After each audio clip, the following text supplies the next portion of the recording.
from generation to generation, we risk it being lost forever. So again, we say welcome. Let us vow to never forget, but always remember. Remember the struggle, appreciate the victories, and make sure to pass it on. At this time, I introduce unto you our Mistress of Ceremonies, Ms. Nadia Crooks.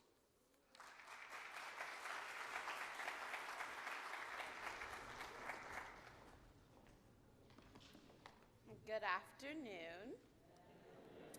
As we take a glimpse into our past, let us be thankful for the blessings we now enjoy as a result of those who paved the way.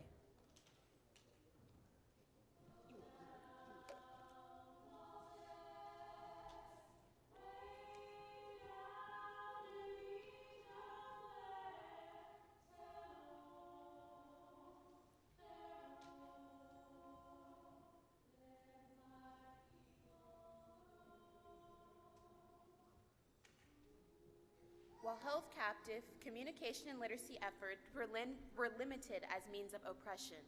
However, alternate nonverbal ways of communication soon took shape. According to the National Geographic, codes or hidden messages were sewn into quilts using different patterns. For example, the wrench pattern conveyed that it was time to gather tools and to prepare oneself both mentally and physically for escape. The wagon wheel communicated that it was time to pack belongings for a long journey.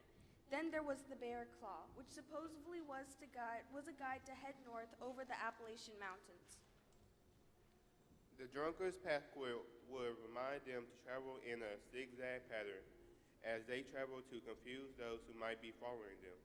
The pattern quilt may also have represented the placement of stations of the Underground Railroad in a certain area. Some may call this clever, but if hidden messages in quilts seems ingenious, then set your eyes on this other nonverbal communication strategy. As seen within the past 12 years, cornrows have become a crowd favorite for women of every culture. Typically worn by children, especially young African and African American girls, the style has become widely popular across women of all ages. Bridget Boakai reports that many do not know the deep and rich history of the hairstyle that saved the lives of many. Moreover, they do not know of its role in the freedom struggles which have led to the liberties we now enjoy. During the Atlantic trade, many captives were forced to shave their hair to be more sanitary, and also to move them away from their culture and identity. But not all would keep their hair cut. Many would braid their hair tightly in corn rolls and more to maintain the neat and tidy appearance. Some also used corn rows to transfer and create maps to leave plantations in the home of their captors. This act of using their hair as a tool for resistance is said to have been evident across South America. Thick, tight braids called deportes were braided closely to the scalp and tied into buns at the top. Tightly curved braids would represent roads used to escape. Inside of the braids, they would sometimes keep gold and seeds for survival purposes. When Africans first came to this country, they carried with them a rich culture that included, among other things, a tradition of singing. Songs could serve many purposes. They could provide rhythm for repetitive chores, such as working in the fields. Songs could also celebrate important events, helping people remember their history if they did not have a written language. Songs also could express emotions in the same way that poetry and drama do. For Africans who wanted to escape, songs had another important purpose as well. They could be used to communicate. Their songs, which are sometimes called spirituals, were passed from one group to another, and along with the songs came the code.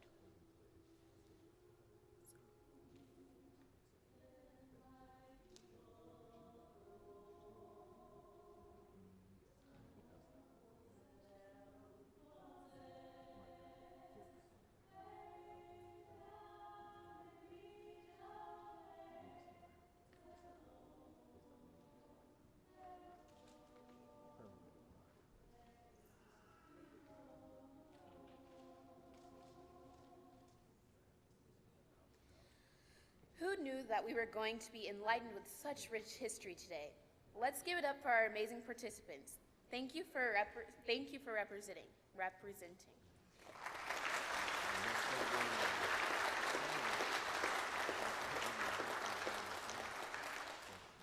Here's a little fun fact. Did you know that drums are almost always an accompaniment for any manner of ceremony, such as births, deaths, and marriages?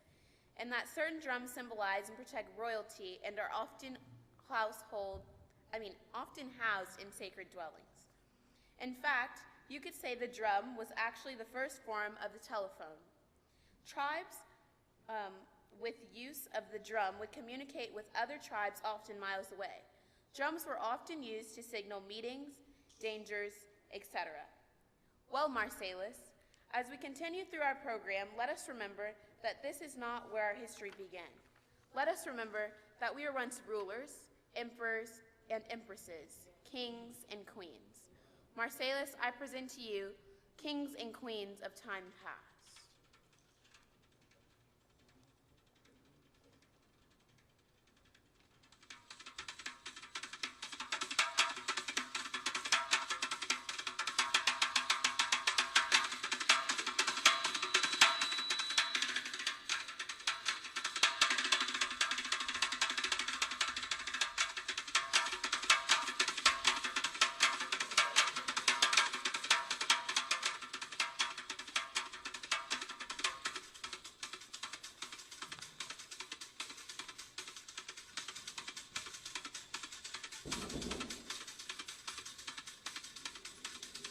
The ascension of King Oyo to his father's throne marked the beginning of a challenging and exciting period for the people of Toro.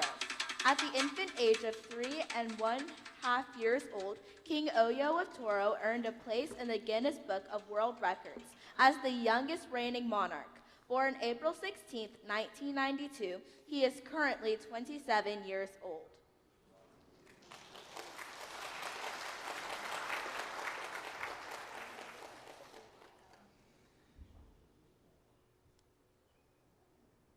Queen Lily Uwakanani was Hawaii's last monarch. She was born into a high-ranking Hawaiian family and also benefited from education provided by missionaries and opportunities to travel throughout the Western world. Among her many talents and accomplishments was towards the creation of schools for Hawaii's youth, composing over 150 songs, and amending the Bayonet Constitution to restore the power to the monarchy of Hawaiian people. Those upset with her plans joined forces with the U.S. Marines to have Lily Uwakalani captured in the palace and forced to surrender the Hawaiian kingdom to the United States in 1893. She continued to fight against annexation until 1898, when a final decision was made, leaving her to live without the reminder of life as a private citizen. She died at Oahu residence in Honolulu in 1917.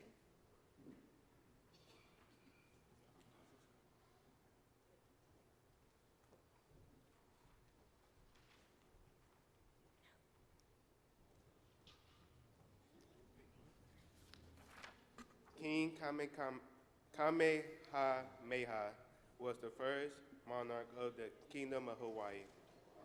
Many stories and legends surrounded his life.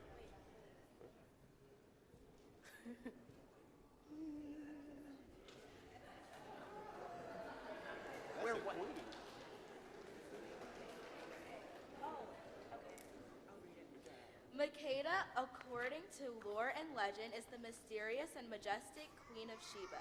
As recorded in 1 Kings 10:1-13, the Queen of the land of Sheba heard of the great wisdom of King Solomon of Israel. She joined to see him bringing gifts of spices, gold, precious stones, and wood. King Solomon taught the queen about leadership and monotheism, serving the one true God. It is believed that they had a son named Menelik the First, or Ebna Lahakim, meaning son of the wise. who became the first imperial ruler of Ethiopia and the first of a line of Aksumite kings.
Yeah.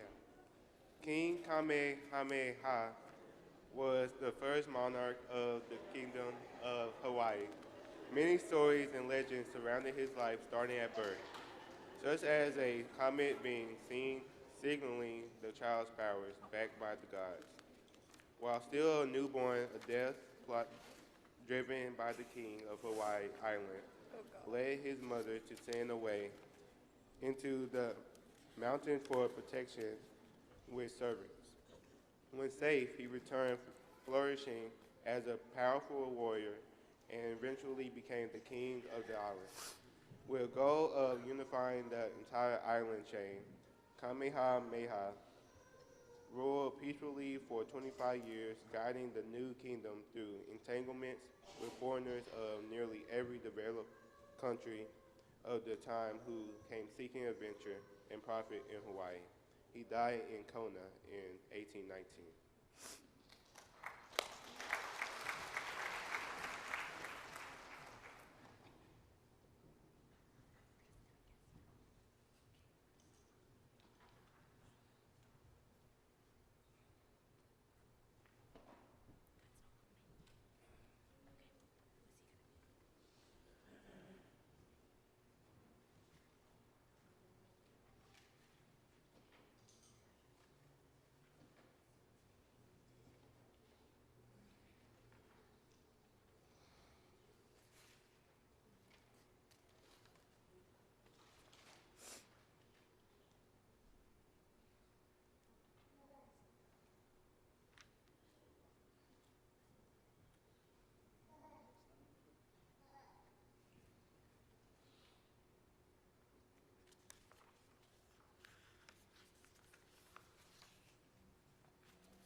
Thank you guys for your patience. Please give us a moment.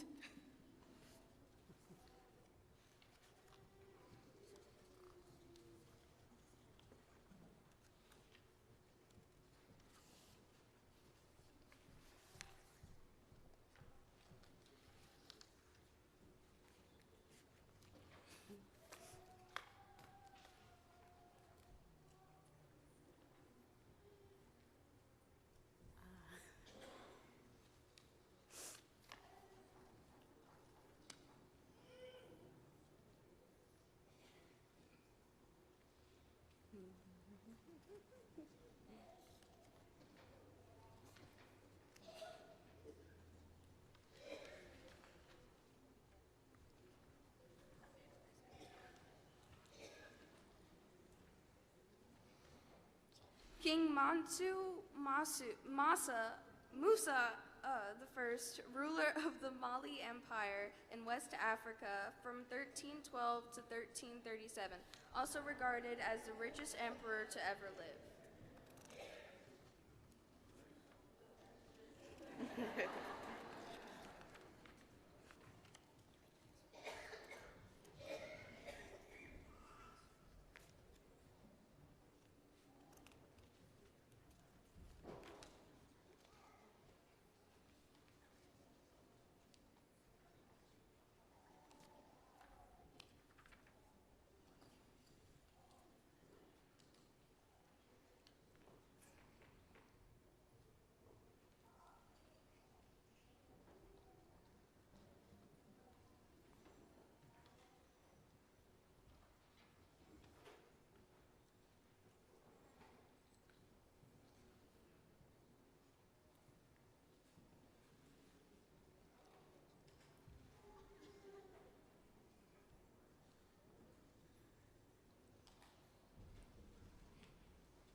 Amenhotep III, also known as Amenhotep the Magnificent, was the ninth pharaoh of the 18th dynasty who reigned for almost 40 years.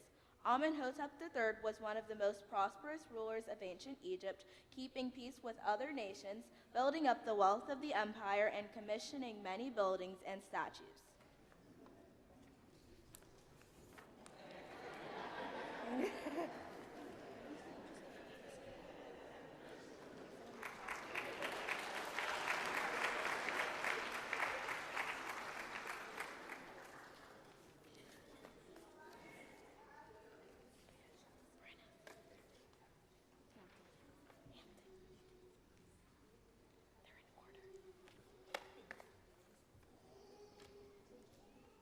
Shaka Zulu was the most popular king of the Zulu kingdom in South Africa.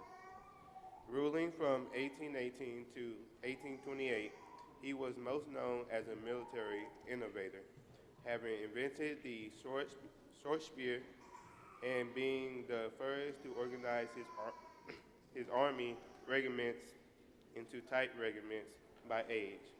He also developed classic battle tactics that were used for centuries among the Zulu.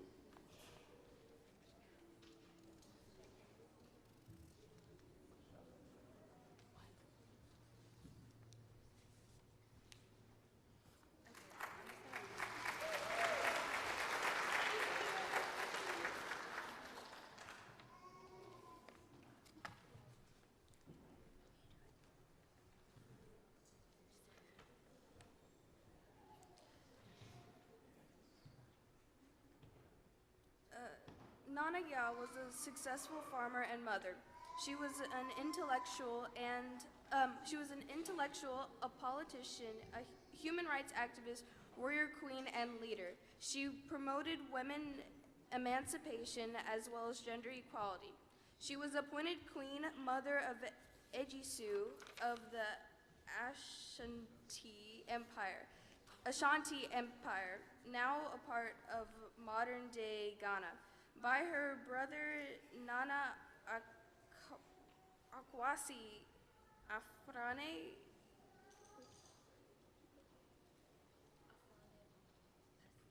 Okpesi, the Ejisune, ruler of Ejisu. She became famous for leading the Ashanti Rebellion against British colonialism to defend the Golden Stool in the 1900s.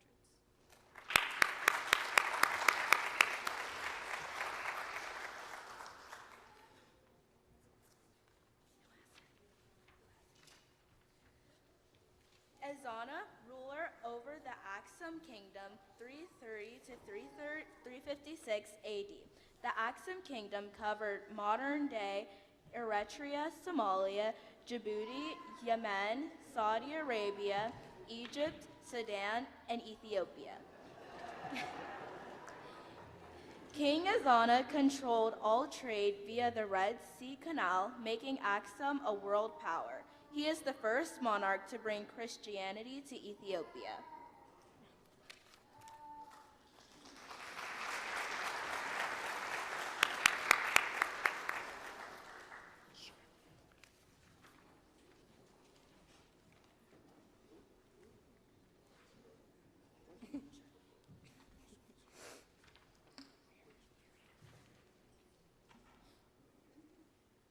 Queen Charlotte of Mecklenburg Strelitz, England's first biracial monarch, Queen of Great Britain and Ireland from 1761 to 1818.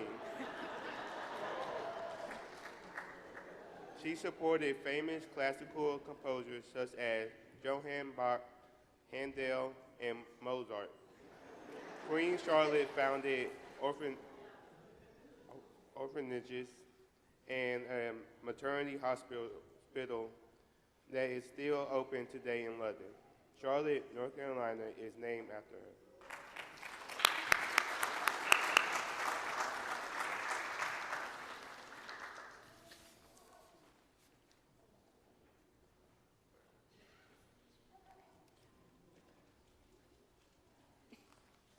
King Iwuare the Great, king of the Benin Empire from 1440 to 1473, which covers modern-day southwest Nigeria. Iwuare was a great warrior who conquered over 200 cities and towns. Known for his restoration of the arts, infrastructure establishment, and administrative reform.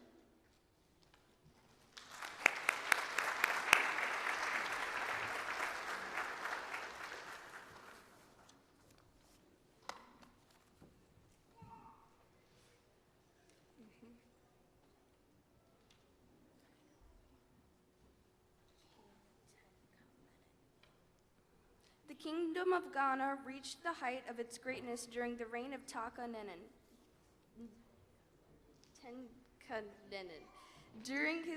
Throughout his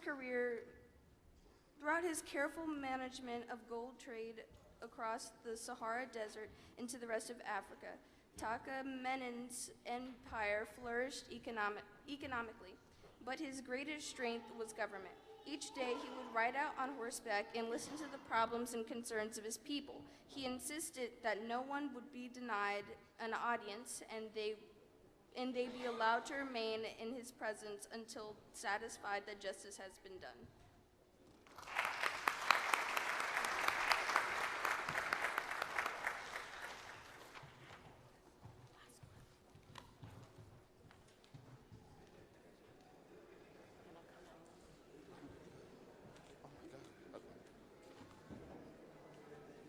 Anna Koana, the Golden Flower Queen, killed for refusing to be a concubine. Anna Koana, which means golden flower in the Taino language, was killed, but she will live on forever in the hearts of the people. Born in 1474 in the chiefdom of Yarewa in Hispaniola, Anna Koana was born and raised to rule. She was the sister of the Urawa chief and wife of the Mangwana one, making her one of the most powerful Taino Kanchiks. It's said that in 1496, one of the voyages Columbus made to Hispaniola, he was received by both Anna Koana and her brother Bihicio.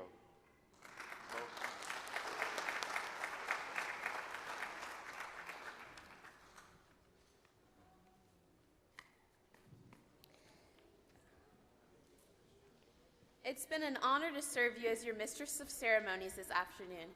I hope you have enjoyed all the talents of our youth, children's ministry, and choir, all while being informed. Let's give it up for our kings and queens of the past.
At this time, we'll have a few selections from the Marsalis Avenue Youth Choir.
out the mic and walk out.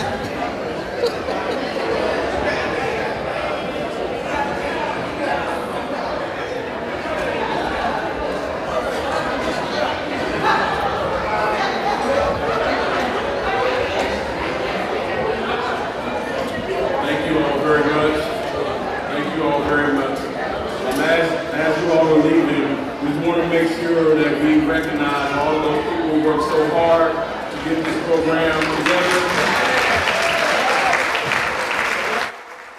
I won't call any names, I won't forget anybody, but so many people worked hard to get this program together. Thank you to them, parents and youth, and the church family again for supporting them. Thank you so very much. May God bless you.